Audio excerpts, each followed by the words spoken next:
ก็จะเป็น2ชิ้นประกบกันแบบนี้นะครับ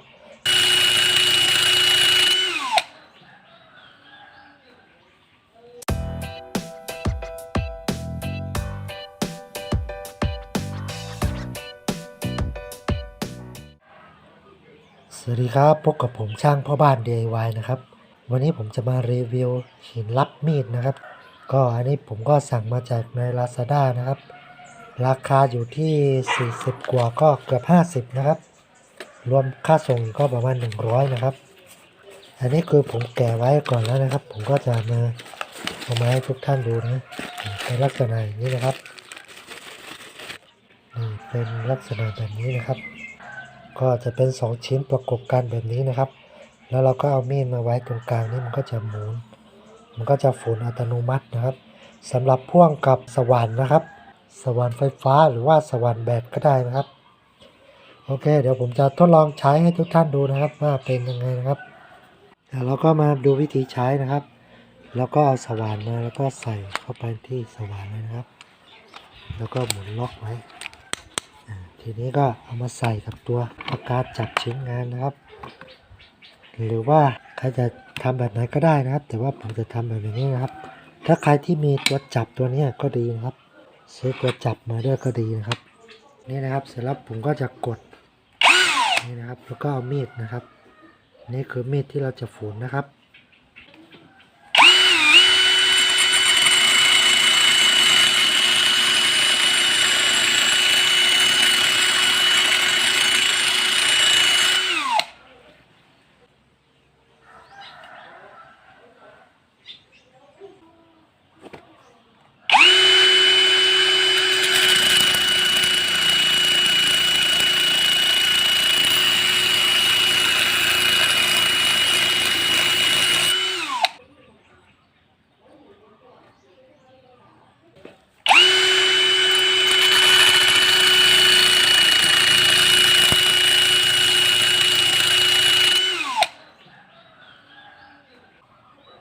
นี่นะครับเราสามารถฝนให้มันคมได้ในไม่ถึง1นาทีนะครับไวมากถ้าเราใช้มือเนี่ยเป็น10นาที20นาทีนะครับอย่างอันนี้ทั้งขวานทั้งมีดก็ตกเกือบ30นาที40นาทีกว่าจะเสร็จนะครับแต่เนี่ยไม่ถึงนาทีก็เสร็จแล้วนะครับแต่ว่าผมคิดว่ามันอาจจะยังไม่ค่อยคมดีเท่าไหร่มันก็ขึ้นอยู่กับตัวหินรับมีดตัวนี้ได้นะครับเดี๋ยวผมลองไปใช้แล้วก็ผมก็กลับมาเล่าให้ทุกคนฟังนะครับว่ามันโอเคไหมนะครับ